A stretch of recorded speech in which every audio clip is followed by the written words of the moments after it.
En teoría, hoy trabajaríamos la segunda microsecuencia, pero la movimos para el próximo lunes.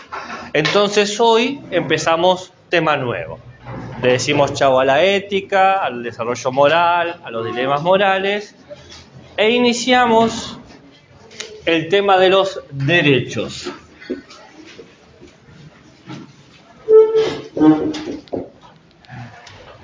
Vamos a trabajar con el tema de los derechos, varios tipos de derechos: derechos humanos, derechos del niño, niña, adolescente, derechos urbanos y viales, y derechos ambientales o naturales.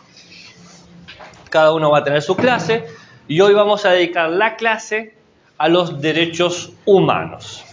¿Bien? A los derechos humanos. Lo primero que hay que decir es que los derechos humanos se caracterizan por tener 3 generaciones, 3 momentos. Hay 3 instancias a lo largo de la historia de los derechos humanos. Pregunta de parcial: ¿cuántas generaciones hay de los derechos? 3. ¿Hay 2? ¿Hay 1? Hay 3. Hay 3. 3. Se sorprenderán las veces que me han dicho una sola o 34. 3. Vamos a ir de la versión más antigua de los derechos, es decir, la primera generación, hasta la más actual, es decir, la tercera generación. No solamente se diferencian cronológicamente, sino que se diferencian por el contenido y el tipo de derechos que promulgan. ¿Bien? No quiere decir necesariamente que la tercera generación es superadora de la segunda a la primera, pero sí tratan de ser más abarcadoras, más críticas, más conscientes, más comprensivas. Y todo comienza en 1779. ¿Se acuerdan lo que pasó en 1779? Como si fuese ayer. ¿Se acuerdan? Estábamos... ¿Qué pasó? La Revolución. Muy bien, la Revolución Francesa. ¿Cómo era su nombre? Muy bien, Micaela. En todos mis años donde hago esa pregunta es la primera vez que responden bien. ¿Así? ¿Qué? ¿Vos? Es que justo estábamos hablando de... ¿Justo estaban hablando de la Revolución Francesa? Oh, puede ser. Son grandes intelectuales. Mayormente no se responde. La Revolución Francesa. La Revolución Francesa tiene como característica principal la lucha de Francia ¿contra qué? ¿Contra qué luchan? ¿Micaela, 2 de 2? No, ahí gasté toda la suerte que tenía, la gasté. ¿Contra qué luchan los franceses? El eslogan de la Revolución Francesa es libertad, fraternidad e igualdad. ¿Contra quién podríamos poner ese eslogan? Ahí estamos ahí, vamos, zona de gol. No sé, contra el Estado están peleando. No. Contra la iglesia. Es algo del Estado, pero no el Estado en sí. Con un tipo de Estado. ¿Contra quién vamos a pedir? Los burgueses. No. ¿Con quién vamos a pedir igualdad, libertad y fraternidad? ¿Con quién? Sí, ¿a quiénes le tenemos que pedir eso? O demandar eso, mejor dicho. ¿Qué creen? ¿Qué tipo de gobierno creen que había en 1700? ¿Una democracia? No, parlamento. No. No, parlamento no. No importa, eso puede ser una democracia autoritaria. Los reyes. Bien, la monarquía, contra la monarquía. El año no costó, pero costó sacar el motivo, ¿viste? Yo había empezado muy emocionado y decía, sí, esto es la mía. Claro, contra la monarquía. ¿Usted se ha peleado con las compañeras? Y porque todos bancos dobles, la única que tiene banco individual. No me hablen, ni me vean. No quiero escuchar a nadie. Pero nos unimos.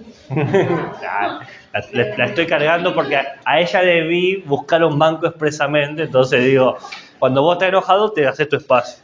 Entonces, bueno, puede que se haya peleado con usted o no. Sí. No todos tenemos que ser amiguis. Podemos ser buenos compañeros, buenas compañeras, Capaz que ya venía enojada. pero amiguis no es necesario. O todos terminan de acá y van al café o al bar y dicen, contame, Beshi, cómo te fue el día. No pasa. No hacen eso. Quizás uno, ¿no? Pero...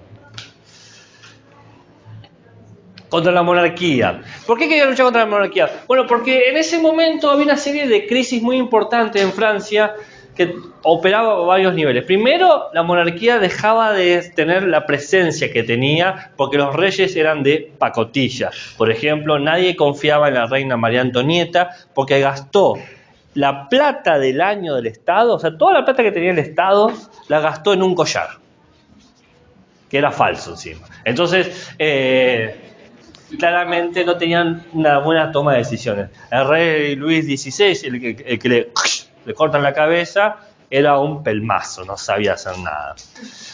También había una crisis eclesiástica porque había dos grupos del clero que luchaban por controlar la iglesia con dos interpretaciones distintas. Había un clero que decía la iglesia es para los ricos y había un grupo de clero que decía que la iglesia es para los pobres.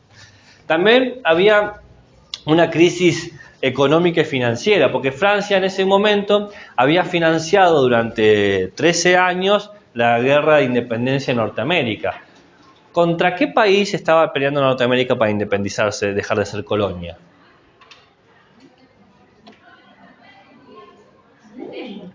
¿Qué? Claro, contra los ingleses. Y bien sabido es que los franceses odian a los ingleses y los ingleses odian a los franceses. Entonces, como Francia, el enemigo de Inglaterra, financió la liberación de sus colonias. Es decir, te quedas sin colonia, te quedas sin materia prima, pum, te la pongo el Reino Unido. El tema es que Norteamérica se libera, pero no tiene un duro. Dice, Francia, de mil amores lo que me ayudaste, pero lo que te debo... que te lo pague Dios, está todo bien. No tenía cómo pagarle porque la guerra fue muy costosa. Y encima, no solamente financió la guerra, sino que hubo una serie de sequías y heladas que quemaron todos los campos, no se podía cultivar trigo, una hambruna había. Y también, estoy viendo todas las crisis que llevó a la Revolución Francesa, ¿no? Y también había surgido una clase social que puso en crisis la legitimidad de la monarquía. ¿Qué clase social surge en este periodo? Al final del feudalismo.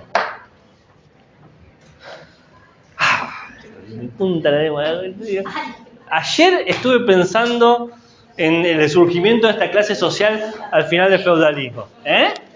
Los burgueses, claramente, aparecen. Entonces tenemos una crisis monárquica, una crisis económica, una crisis eclesiástica, una crisis social. Aparecen los burgueses. ¿Por qué se llaman burgueses los burgueses? ¿Porque comen hamburguesas? ¿Por qué se llaman burgueses los burgueses?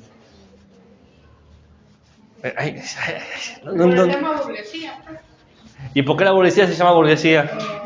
Por el tema de los burgueses. No hay forma de equivocarse con esa respuesta. ¿Qué? Dígalo. ¿Qué era?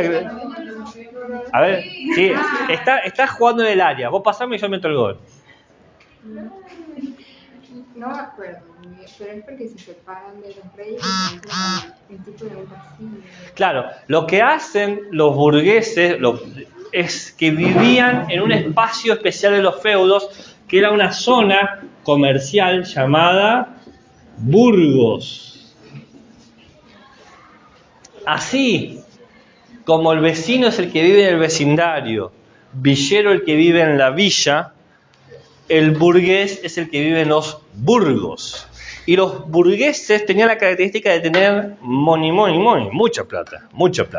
Entonces, tenían tanta plata que rivalizaban con la realeza. Eso es tener plata. Tenían tanta plata que podían pagar su propio ejército. Vos no sos millonario si no podés pagar tu propio ejército. Para distinguir el que es fantasma de las redes sociales y el verdadero millonario es el que puede comprarse un ejército. Así fácil. Y estamos hablando de un grupo de burgueses que podían crear un ejército que rivalizase con el ejército real. No es cualquier moco de pavo. Entonces, ¿qué pasa? Bueno, revueltas, quemas, disturbios, huelgas, que tiran a los reyes, que bajo la monarquía francesa, cortan cabeza, chao monarquía, dígale hola a la República Francesa y a la nueva constitución de la República Francesa en 1779. Y en la constitución incorporaron un textito que cambiaría la historia de la humanidad para siempre. Las normas de los bitcoins, no mentira. La Declaración de los Derechos del Hombre y del Ciudadano. La Declaración de los Derechos del Hombre y del Ciudadano. Esta declaración es considerada la primera generación de los derechos humanos. Y ustedes, que son bien agudas en el pensamiento, decir, pero, profe, usted no me dijo, no me va a agarrar a mí con la cola de paja, no me dijo que 13 años antes, ¿no? En 1700, esto es 89, en 1773, en 1789 la Revolución Francesa, me equivoqué de año. En 1773 Estados Unidos no se había liberado del Reino Unido. 1798. ¿98? Bueno, pues, ¿por qué yo pongo textos que no son? Volvamos, dígame la fecha, de vuelta. Go. Por querer hacerlo de memoria. 98. 1700. ¿No es 89? ¿Estás segura? No, 98. ¿Segura? Acá sale así, entonces. 9 de julio. A todas yo lo estoy poniendo al revés. ¿No? ¿Así?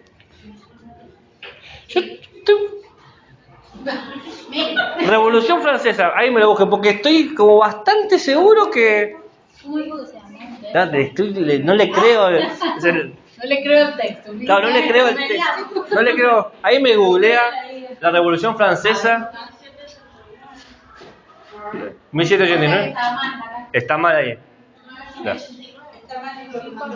Bueno, puede ser. Está. Puede ser que esté mal. O sea, yo estoy bien, el texto está mal. Lo bueno es que me di cuenta. Es 89. Ese texto lo escribí yo. Hay una parte que escribí yo y la dislexia me dio vuelta los números. Sí, porque si son los mismos números, en mi mente que los dio vuelta. O sea, marcarle la punta, no es otra cosa. La Revolución Francesa, 1789, y la independencia de Estados Unidos en 1773. Me di cuenta que estaba mal porque me acordé de la de Estados Unidos. Entonces dije, no puede ser, porque son 13 años de diferencia.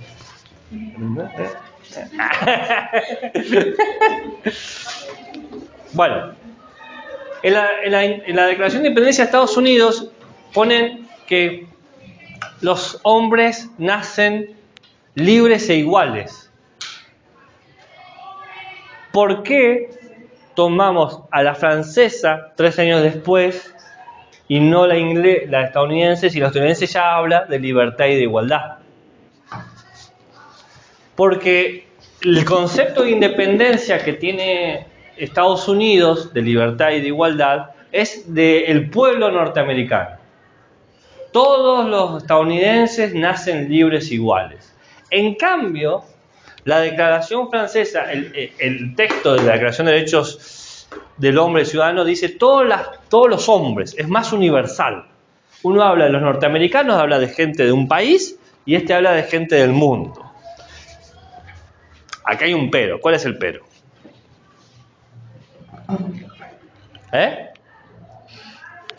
¿Qué problema hay con lo que acabo de decir? Hay un problema.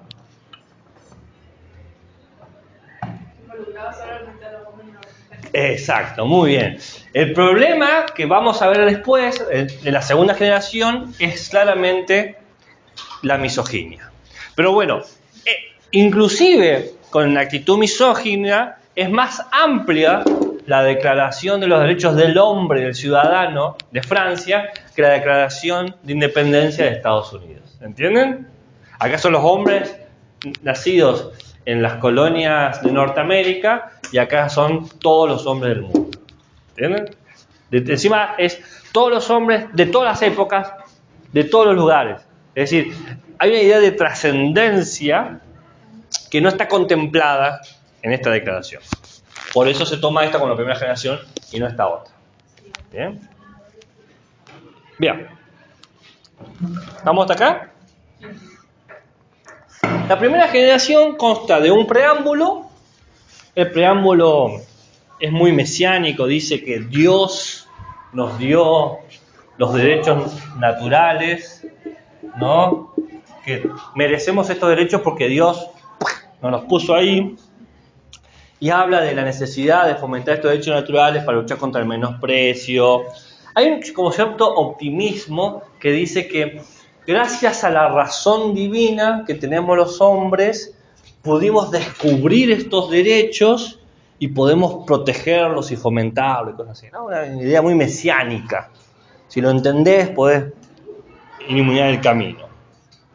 Y pone como el Estado con la obligación de reconocer estos derechos, de aceptar que estos derechos existen.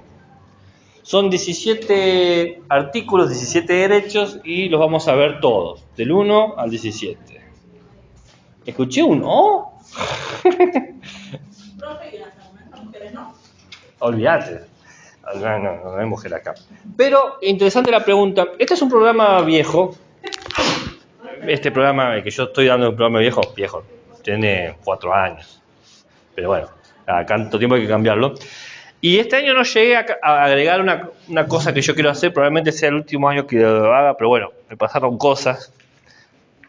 Me empecé a hacer cargo de un ser humano. Rendí la tesis. Me duele esta rodilla. Muchas cosas me pasaron.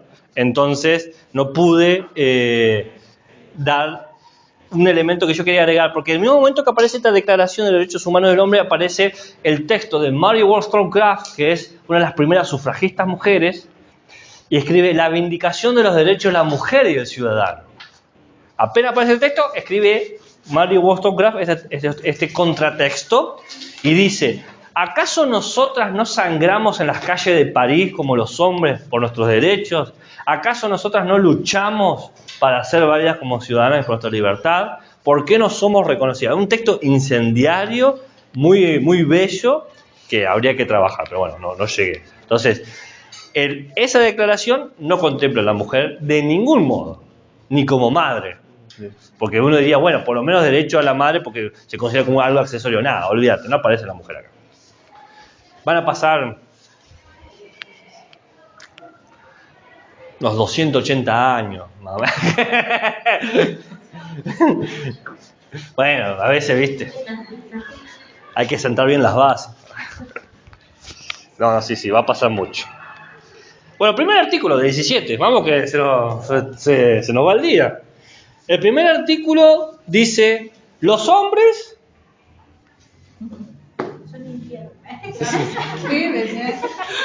nacen y permanecen iguales en derechos. Acá hablan de una igualdad donde nadie puede tener privilegios jurídicos, es decir, leyes distintas que te protejan a vos y no a mí. Esto va con la idea de que los monarcas no podían ser enjuiciados. Habla de igualdad fiscal, todos tenemos que pagar impuestos. Antes el clero y los reyes no pagaban impuestos, ¿no? También el primer artículo habla sobre la libertad. Habla de 3 ideas de libertad: libertad de conciencia, libertad de expresión y libertad de propiedad privada. Quizás el más importante del concepto de la libertad. El de conciencia es: cada uno tiene el derecho de pensar lo que quiera. Bien, esto es muy importante porque la religión no te podía decir que vos pienses o no pienses en algo. Segundo, la libertad de expresión es no solamente podés pensar lo que vos quieras, sino que también podés decir lo que vos quieras, ¿no? Porque vos pensás lo que vos quieras, pero tenés que decir esto, es un problemón. Y la libertad de propiedad privada es el derecho a poseer algo que sea tuyo. Uno diría, bueno, pero antes no se poseía, y la respuesta es que no, antes no se poseía. Durante el feudalismo, todas las casas y todos los terrenos eran de una sola persona. ¿De quién? ¿De quién? Del rey, claramente. El rey poseía. Tu casa no era tu casa. Vos tenías que pagar impuestos y alquilarla, y si el rey quería decir, está todo bien, te las expropiamos. Ahora vos podías ser dueño de tu terreno. Es más, un típico ejercicio de libertad es hacer con mis cosas lo que yo quiera. Es un problema ese concepto de libertad, pero bueno. Bueno, vimos el primero. Nos quedan, ¿cuánto? 16. Okay. El artículo 3, 5, 6, 11, 12, 13, 14, 15, 16. Primero voy muy lento y ahora voy muy rápido. Todos juntos voy a hablarlos. Te faltó el 11, el 12, el 13. El 3, 5. Bueno. Baja el cuchillo. Me va a hablar del fucking no, me va a hablar. El 3, el 5, el 6 y del 11 al 16. Ya va. ¿Quiere que vea uno por uno o quiere que vea paquetes de derechos? Bueno. ¿De qué hablan todos estos derechos? Todo esto hablan de la organización política en dos niveles. Primer nivel. Pero no estoy dictando, ¿eh? Todo está en el texto excepto el año que está mal. La soberanía nacional. Ya el poder no está en una persona, sino en el pueblo, que a lo sumo puede transferir la responsabilidad a una persona, por ejemplo, mediante una elección. Pero el pueblo es el soberano. No hay personas individuales. Y después está la dimensión de la legalidad. La ley, esto sí es revolucionario. La ley es un instrumento para el bien público. Las leyes no se escriben para beneficiar a Papa o Pepe, sino es para todos por igual. ¿Bien? Y como instrumento puede ser modificado, transformado, adaptado, ajustado. ¿Bien? ¿Qué pasó con esta generación de derechos? Bueno, tenía muchos problemas. Entre los problemas que tenía era que parecía ser una serie de derechos solamente apropiada para los burgueses. Porque si la libertad se basa en la propiedad privada, los únicos que tenían capital para comprar casas, ¿quiénes iban a ser? Los burgueses. En segundo lugar, otro problema que tiene esta generación es que es muy ideal. Que el Estado reconozca los derechos no quiere decir que el Estado dé los medios para satisfacer esos derechos. El Estado dice, vos, te reconozco que vos podés tener casa. ¿Y cómo lo hago? No sé, problema tuyo cómo hacer. A mí no. Tenés el derecho a opinar. ¿Y cómo lo hago? Yo no te voy a enseñar ni a leer, ni a hablar. Vos fijate lo que haces. No me interesa. Reconocer no es dar los instrumentos para efectivizarlo. Por lo tanto, hay verdaderos problemas en esta generación. Y esto nos conduce a la segunda generación de derechos.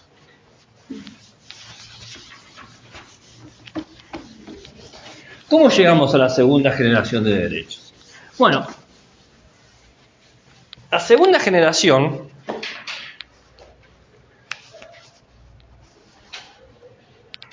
sucede en un momento muy interesante, que es el auge del comunismo. Bien, la revolución bolchevique y toda la bola. La segunda revolución industrial, aparece el tren y aparece la fábrica. Y con la fábrica aparece una nueva clase social. ¿Qué clase social aparece? El proletariado, claramente. El proletariado, que es la contracara del burgués. ¿Por qué se llama proletariado el proletariado?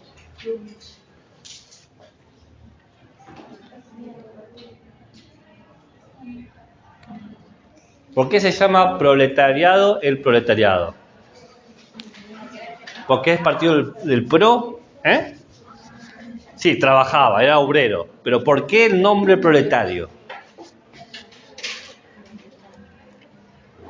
Ahí sabe. ¿Qué se supone que es el segundo qué? Revolución. La segunda revolución industrial. Por ejemplo, aparece el tren o la máquina de vapor. No, ¿por qué proletario? Oh, no. Proletario. Proletario. Pro, le y lo demás. No sé qué decir. ¿Qué significa prole? La prole. ¿Eh? ¿Qué es la prole? Prole es descendencia. Por ejemplo, los cachorros de los perros es su prole. Los cachorros de los gatitos es su prole.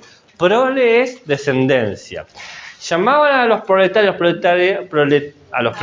los llaman proletarios, por el hecho de que el concepto que tenían estas personas era multiplicar hijos para trabajar en la fábrica. Hijos. El trabajo de estas personas es tener hijes, bendis. ¿Eh? No, mejora no. Es mano de obra barata.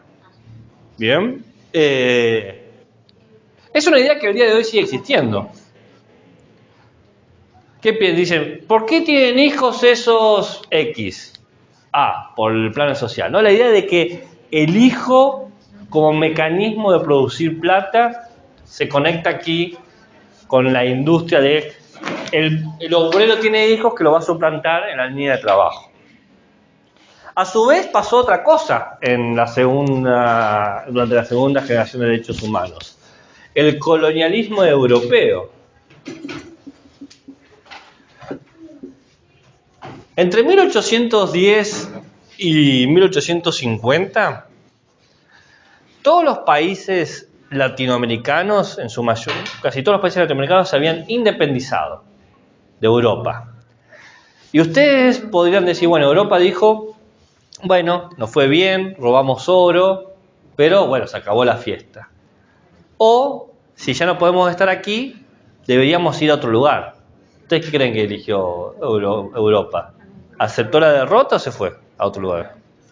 ¿Se fue? ¿A dónde se fue? No, acaba de salir de América. ¿A dónde se fue? ¿A dónde? No, ¿a dónde se va a ir?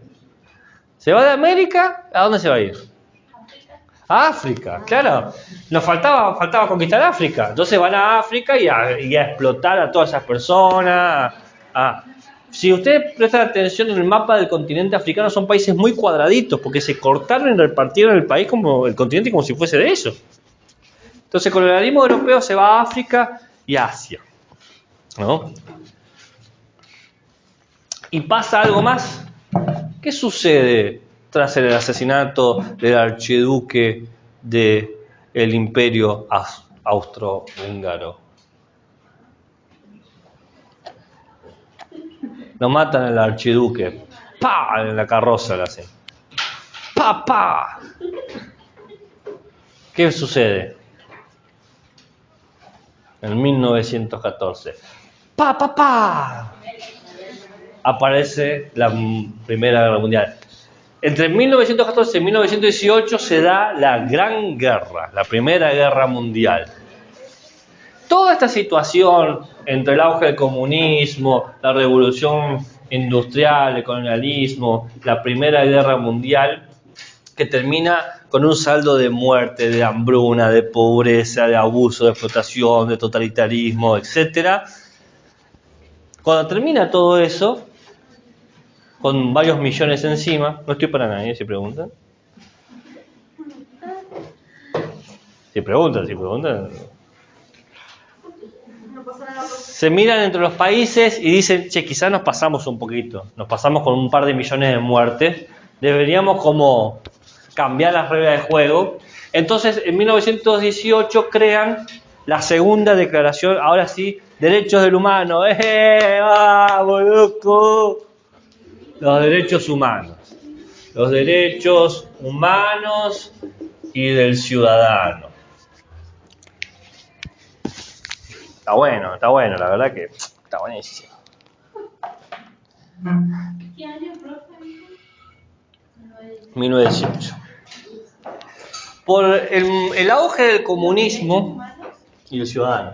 Por el auge del comunismo está centrado en un concepto del estado del bienestar. Entonces habla del derecho del trabajo, la libertad de elección de empleo, se habla de que el Estado tiene que dar los medios para garantizar la protección y el cuidado de su población. Y aparece ahora sí la mujer. Vamos, loco, vamos, Pero aparece la mujer desde una función. ¿Qué función puede ser? No, ama de casa no. O madre. Porque estamos ¿en qué imagen de la clase social? Ah, no lo escribí. Okay. En los proletarios. ¿Y quién puede producir prole? La mujer. Entonces vamos a hacer derechos de madre y de hijos. Entonces se crea el derecho de protección a la familia, especialmente asistencia a las madres y a los niños, ¿no? También aparece el derecho contra el hambre, el derecho a la huelga, a la enseñanza gratuita, hasta la primaria, pero enseñanza gratuita, porque el obrero debe por lo menos saber leer para poder seguir instrucciones. ¿Se dan cuenta? Varios derechos, son como 30 derechos que se incluyen. Vamos a nombrar algunos. El derecho 6 habla del derecho del trabajo, el derecho 8 habla del derecho a huelga. Antes no se tenía derecho a huelga, no existía, no podías, es más, hacías huelga, ¡pah! Así, sí. ¿No?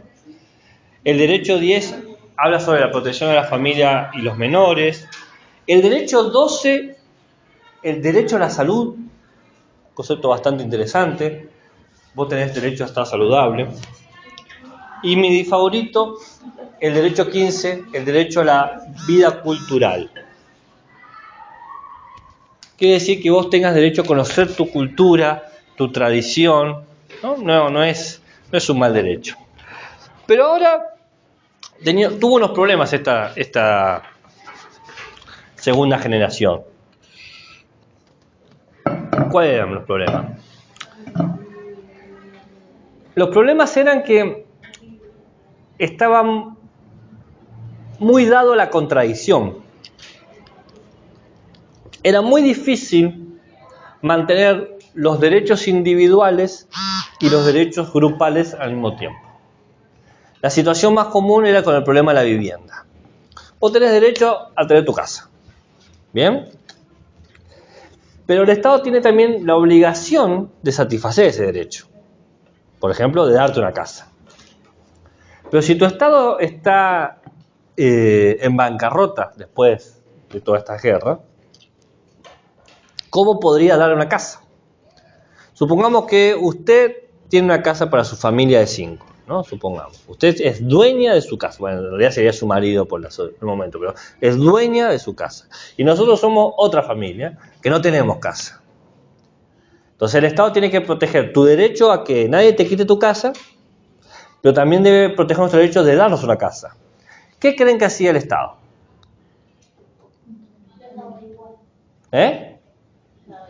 No, si no puedo construir casa. Te obligaban a que ahora tu casa ahora es nuestra casa. Decía, está todo bien, pero ahora es la casa de todos ustedes. ¿Por qué? Porque era muy difícil hacer coincidir los dos derechos. El derecho a la vivienda y el derecho a la propiedad privada no siempre van de la mano. Otro derecho que era difícil mantener, el derecho contra el hambre, es decir, que nadie pase hambre. ¿Qué hacía el Estado? El Estado no te podía dar un menú súper distinguido, te daba pan y agua. Listo, no pasás hambre. Soy celíaco, problema tuyo si sos celíaco. No, vos, el pan, yo cumplí como Estado mi obligación. ¿Bien? Tengo un parto de riesgo. No, yo como mucho te doy paracetamol y está todo bien, ¿no? La salud era muy difícil cumplir las situaciones individuales en esta lógica de los derechos sociales. ¿Se entiende? El estado de bienestar tiene esa complicación. ¿Cómo se entiende el bienestar y cómo se lo puede satisfacer? Entonces, no fue muy viable. Entonces llegamos a la tercera generación de los derechos humanos.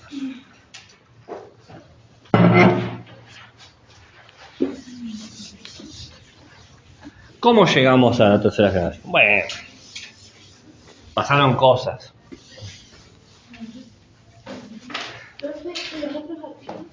No, digo lo importante. Cualquier cosa lo tiene ahí, lo puede leer. Voy al jugo, al juguito. La tercera generación se llama los derechos universales del humano y hasta ahí llega. No tiene ciudadano.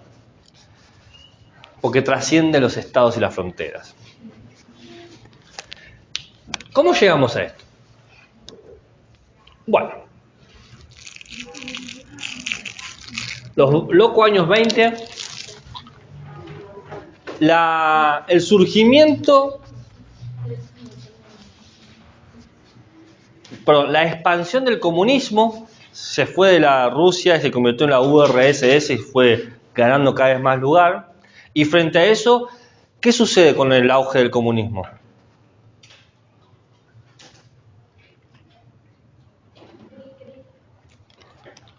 ¿Vivimos en un mundo comunista? ¿En un mundo que...? Entonces, ¿qué sucede cuando el comunismo se empieza a expandir? ¿Qué es el auge? Que se empieza a expandir el comunismo. ¿Qué sucede? No, el capitalismo ya estaba. Surgen políticas anticomunistas. La persecución al comunismo, por ejemplo, cuando se sospechaba que había comunismo en Latinoamérica, ¿qué se hizo? Exactamente, ¿no? Operación Cóndor, acá no hay ningún insurrecto, nada. En todos lados funcionó, excepto en un país. ¿En qué país no funcionó? En Latinoamérica. Un solo país. ¿Cuál es el único país comunista de América? ¿Hay un solo país comunista? No. Es una democracia. Totalitarista, pero democracia. ¿En América está Alemania? Bien. ¿A un solo país? Tiene un bloqueo de Estados Unidos, no. ¡Cuba! ¡Cuba, chicos!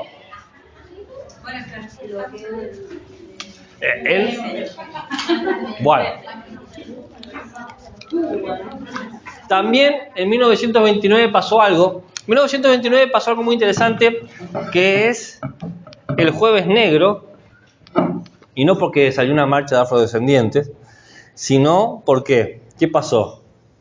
¿Qué pasó en la bolsa?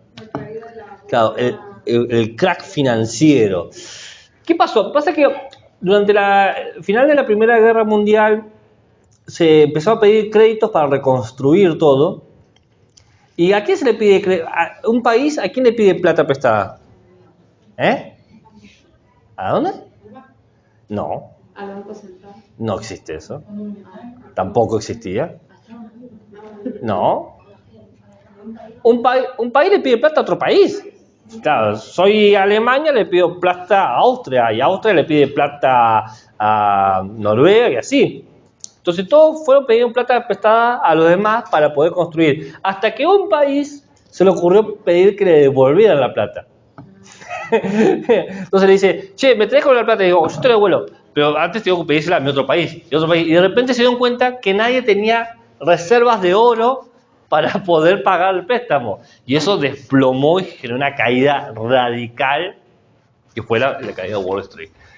Faltó un imbécil que pidiera la plata de vuelta. Si nadie pedía nada, la burbuja financiera se mantenía. Pero bueno, así son las burbujas, tarde o temprano explotan. Hambruna, pobreza, desocupación. Y encima, entonces tenemos el anticomunismo, tenemos el crack del 29 y tenemos también la República de Weimar, ¿Alguien sabe cuál es la República de Weimar? La República de Weimar es el nombre que tuvo Alemania entre 1918 y 1939, porque cuando Alemania pierde la Gran Guerra, la Primera Guerra Mundial, en vez de ser buenos ganadores, ¿qué le hacen a Alemania? Aparte de cambiarle el nombre. ¿Qué le hacen a Alemania? Le dicen que tiene que pagar los costes de la guerra. El bando perdedor tiene que pagarle al vencedor toda la guerra. Eso lleva a Alemania a una pobreza in extremis, ¿no? ¿Y qué pasa cuando Alemania entra en pobreza en la década del 30? ¿Lo tomaron bien los alemanes? Dijeron, ¿qué hicieron? ¿A qué dio lugar? No. ¿Qué empezó a surgir? ¿Qué? ¿Qué empezó a surgir en la década del 30 en Alemania? Una sola cosa empezó a surgir, que marcó un antes y después en la historia de la humanidad. ¿Qué movimiento político empezó a establecerse? ¿Socialismo? ¿El qué? ¿Socialismo? No, pero va por ahí. El movimiento nazi empezó a surgir. Y, ¿viste que no lo dijo? ¿Viste que nada lo dijo? ¿Viste? No sabía, no dijo absolutamente nada. No cuenta leer las mentes. Aparece el nacionalsocialismo demócrata, por eso es cerca del socialismo, pero es nacionalsocialismo demócrata, que es el partido nazi. ¿Y qué sucede cuando el nazismo toma el poder? Se ponen cuatro judíos. ¿Eh? Se ponen cuatro judíos. ¿En cuatro qué? Y cuatro los judíos. Sí, de verdad, pero no. ¿Qué pasa cuando invade Polonia? Alemania, con los nazis, invade Polonia. ¿Y la guerra? Empieza la Segunda Guerra Mundial, claro. ¿Entre qué año y qué año? 1930, 39 hasta 1945. La Segunda Guerra Mundial, que muere una cantidad absurda de gente, 6 millones de judíos, 2 millones de gitanos, 800.000 homosexuales, o sea, una cantidad absurda de gente, sin contar la gente que murió en el frente de batalla. Estoy contando los campos de concentración. Un desastre. Termina la guerra y dice, como que nos copamos mucho, viste cómo somos nosotros. Empezamos jodiendo la guerra, esto vamos muy para arriba y deberíamos quizás inventar algo para que esto no vuelva a pasar. Entonces en 1948 aparece la tercera generación de los derechos humanos escrita y redactada en la Organización Nacional, en la Organización de las Naciones Unidas, que ya vamos a hablar después de la ONU cuando hablemos de los derechos de niños y adolescentes. Olvídense de la ONU por un momento, pero acá aparece la tercera generación. Derechos que ahora son vigentes, que son los derechos que ahora se trabajan, que ahora se estudian, que ahora se promulgan, que ahora se defienden. Y en estos derechos es donde aparece la mujer. ¡Vamos, loco! ¡Vamos! De 1789 a 1948, viste, la humanidad tarda en aprender las cosas a veces, ¿no? Como que se toma su tiempo y dice, no me apuré, estoy trabajando en algo aquí. Y viene la mujer, no veo nada. Exactamente.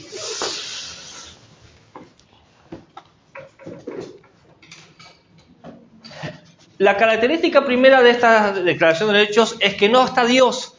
Antes se decía que los derechos venían porque Dios lo había dado. Ahora es simplemente el humano se otorga a sí mismo los derechos naturales. Por ser humano se tiene estos derechos. Por pertenecer a la especie humana se tiene estos derechos. Ya no está hipotecado a ninguna divinidad. Consta de un preámbulo que habla de la necesidad de la amistad de los pueblos, de las alianzas y de la trascendencia y universalidad. Es para todos los humanos, no importa su sexo, raza, religión, color, condición, etc.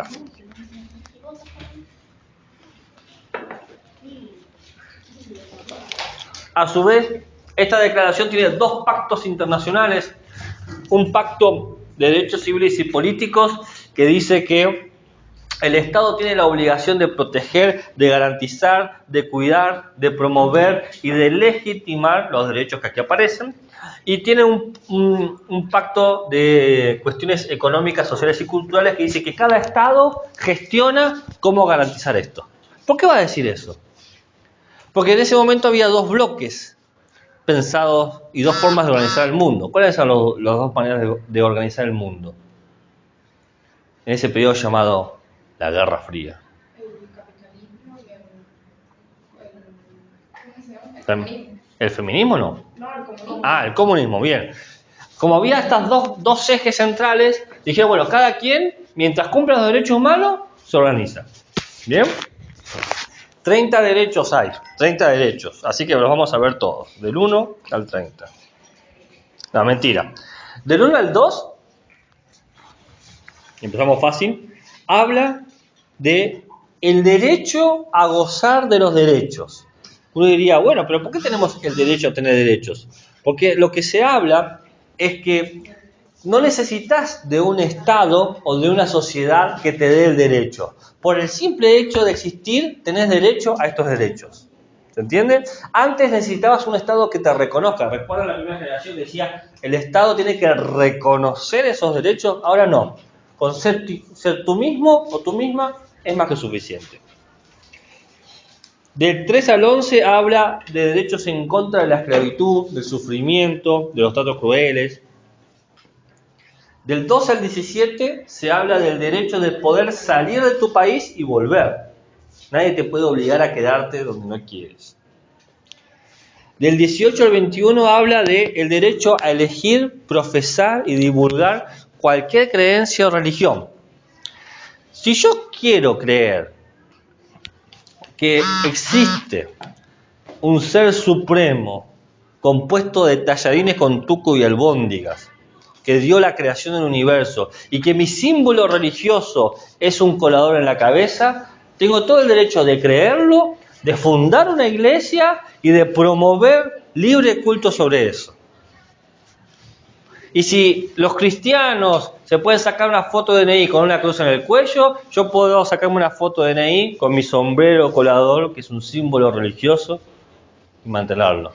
Ustedes dirán, no existe esta religión. Sí existe, se llama pastafrelismo, lo pueden buscar, es una religión legítima que la gente la puede profesar. Así que no se burlen de los pastafrelistas. Debe ser italiano, la verdad. Cuando no, hablando de la pasta. Del 22 al 27 son todos los derechos que hablan sobre la vida adecuada. Derecho a la salud, al estudio fundamental y gratuito hasta el secundario, el bienestar, la alimentación, la vestimenta, la vivienda, la asistencia médica. Del 28 al 30 habla de que todas las personas tienen el derecho de crear un sistema político y legal que satisfaga estos derechos. O sea, que yo puedo construir las leyes necesarias para que estos derechos sean efectivos. Bien. Estos derechos son los mejores derechos que tenemos. Son los mejores. Pero hay un problema.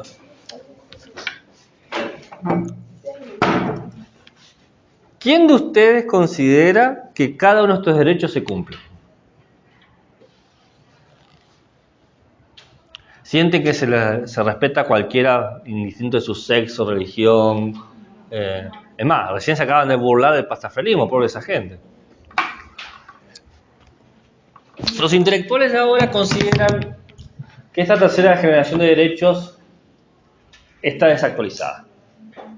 Y se está pensando en la necesidad de una cuarta generación. Todavía no existe. Todavía se legitima y se utiliza la tercera generación. Pero se está empezando a discutir que quizás estos derechos no pueden cubrir todas las cosas. Por ejemplo, no cubren los nuevos territorios de sociabilización, las redes virtuales, el mundo digital no está contemplado y ahí aparecen muchas cuestiones de derechos que estamos pensando hoy en día. Tampoco piensa el vínculo entre la naturaleza y la población, es decir, el medio ambiente. No considera en ningún momento eso. Las nuevas ideas de las personas, las nuevas culturas, las nuevas formas de pensar. No. no piensa la interseccionalidad, que es decir, cuando una persona tiene una complejidad no considerada posible como antes. Por ejemplo, las comunidades LGBTQ+, no están consideradas dentro de estos derechos. Entonces dice, bueno, tenemos que crear quizás una nueva lista de Que derechos. forme parte de todo eso también. ¿Eh? Que forme parte de eso también. Claro, integrar derechos. Entonces se han desarrollado derechos digitales y virtuales, derechos urbanos y viales, derechos ambientales y naturales.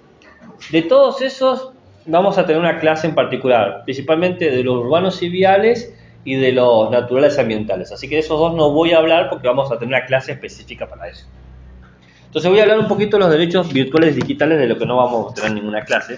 Hay muchas propuestas sobre estos derechos digitales y virtuales.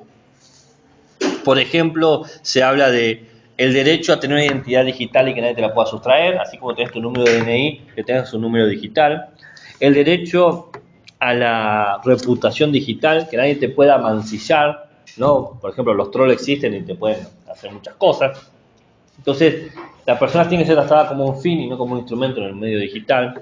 El derecho a la privacidad virtual, es decir, que nadie pueda hackearte o si te hackea que pase algo. El derecho al olvido, es decir, que si vos querés borrar algo de tu perfil, lo puedas borrar. Acá no se puede borrar nada, vos borrar algo y sigue estando. El derecho a el domicilio digital, que todos tengamos como un lugar que sea nuestro espacio, así como tenemos nuestro domicilio físico, un domicilio digital. Y otro ejemplo es el derecho al testamento digital, que si yo muero pueda poner una albacea a alguien que se ocupe de mis redes virtuales. Esos son como algunos derechos que se están pensando a nivel digital. Todas estas cuestiones no están resueltas, pero están conectadas a ciertas condiciones de posibilidad que son, como había dicho, el no pensar ciertas problemáticas, pero también el surgimiento de nuevas tecnologías, porque las sociedades ahora se han globalizado y se operan mediante otros instrumentos y otros medios. Entonces hay que pensar ese impacto político-cultural que tiene en nuestra manera de entender lo que podemos y lo que debemos hacer como personas del mundo. Bien, ¿alguna pregunta? ¿Alguna duda? ¿Algún interrogante? ¿Algún insulto? ¿Alguna crítica constructiva? ¿Alguna crítica destructiva? ¿Un color? Está cansada, te cansa. Se cansa la compañera. ¿Quiere que cortemos aquí? Ya está, no vamos para casa. ¿Ninguna duda? Mentira que expliqué todo también. Ponele. ¿Cómo se nota que están cansadas? Porque apuesto que hay muchísimas preguntas. ¿Derecho del 1 al 2? ¿Cuáles son? No, pero tampoco tengo de memoria, lo entendí. Bueno, algunos ejemplos de actividades, ¿les parece? Y nos vamos. Usted se puede ir, inclusive antes que empiece la clase, no está obligada a quedarse. Para el nivel inicial, tengo una que llamé en un arrebato de originalidad. La verdad que estaba como ahora están ustedes, así estaba yo. Llamada Mis manos, mi identidad. ¡Ah! ¡Qué tipo! ¿De qué va a hablar esa actividad? ¿Qué va a hacer? Entonces, una canción justamente de reconocimiento del cuerpo, ¿no? Estas son mis manos, estos son mis pies, ¿no? Estos son mis ojos, no los ves, ¿no? Una canción de reconocimiento de las partes, haciendo hincapié en que ser alguien es tener manos. Tus manos, mis manos. Generar una diferencia de los cuerpos y la propiedad es estimular la idea del aprecio, el reconocimiento de uno mismo, que es parte del derecho a la identidad, que es un derecho básico de los humanos, ser uno mismo, ¿no? Pero uno no puede dar el concepto, mirá, bebé, el reconocimiento de uno mismo se basa en la creación de una identidad, una personalidad, en un corriente psicofísico emotivo que te colocas en un contexto y construido mediante la subjetividad. No se puede hacer eso. Vos podés decir mi mano, mi pie, ¿no? Es una cuestión de apropiación de la corporalidad y lo lúdico de la idea de lo autoperceptivo, de lo propio. Puede ser esa canción. El programa Canticuentos tiene una canción que se llama Acatá, que hace lo mismo. Dice, ¿dónde están las manos? Acatá. ¿Dónde están los pies? Acatá. Para algo más nuevo, ¿no?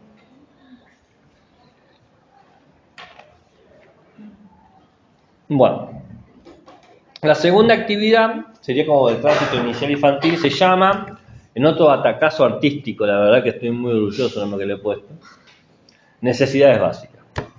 ¿De qué hablará de ahí? Ay, qué curiosidad. Le leemos el cuento Cuando se va al jardín. ¿Dónde pueden encontrar este cuento?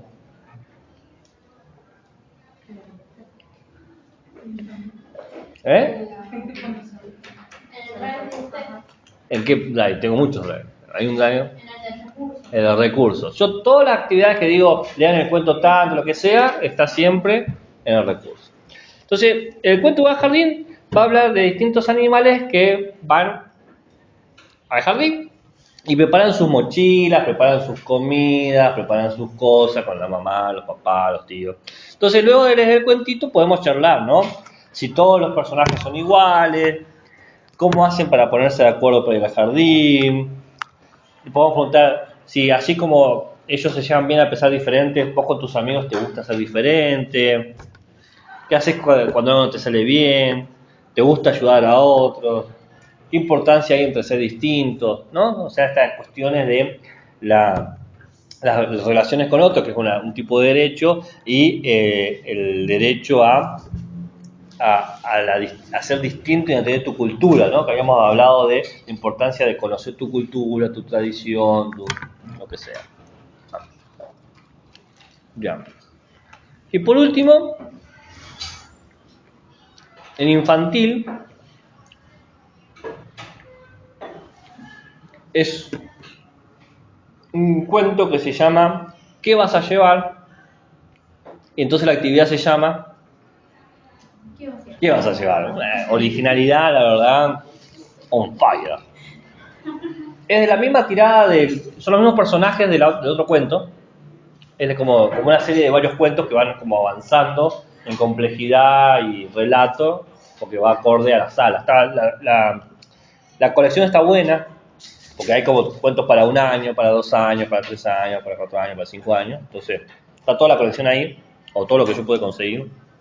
Entonces aparecen los mismos personajes, un monito, un sapito, que van a una expedición como un picnic, ¿no?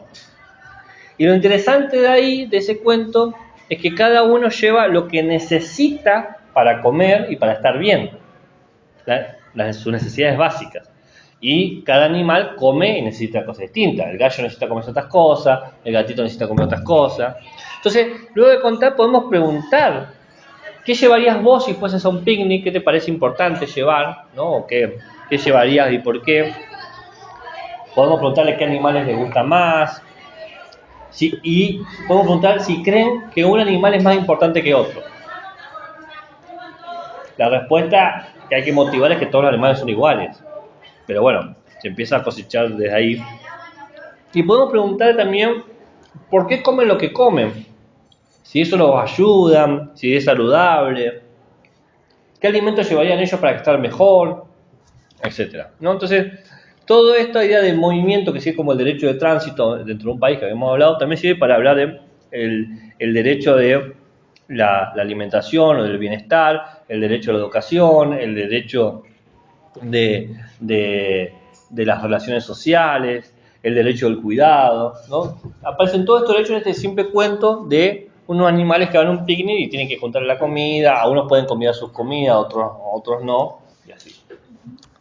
Y eso sería todo. ¿Alguna duda, alguna pregunta, un interrogante, un comentario, un insulto, una nota al pie? Ya me quiero ir, profe, ya me voy, ya me fui, ya no estoy. Profe, ¿puede explicar de nuevo lo de la misma secuencia del niño? Sí. ¿Es sencilla la fase de la actividad? Sí. Si hay que presentar al niño el dilema, o dentro de ese dilema plantear la actividad. Hay que presentar al niño el dilema, es decir, vos ponés algo así como, por ejemplo, la profesora Uriarte sienta a los niños en ronda y les dice que le va a contar un cuento y el cuento tiene el dilema y después la profesora le hace 2 preguntas. ¿Qué 2 preguntas le va a hacer? No, hay 2 preguntas que sí sabe todo. ¿Qué van a hacer y por qué? Claro, ¿qué harías en su lugar o qué harías y por qué? Y digo, muy bien, tiene un 10. ¿Cuántas preguntas hay que poner? 2. ¿Cuáles son las preguntas? ¿Qué harías? ¿Y por qué? ¿Qué haría? ¿Para qué poniendo? Y la argumentación, ¿no? De por qué es importante trabajar con dilemas morales en la sala que hayan elegido. Sí, hasta 10 minutos. Puede tener 9 si querés. 9,5. 9,5 y 3 milésimas.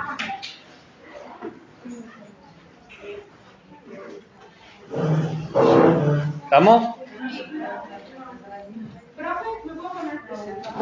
¿Usted quiere poner presente? ¿Agarrar mi celular y poner presente? ¿O yo le pongo presente a usted?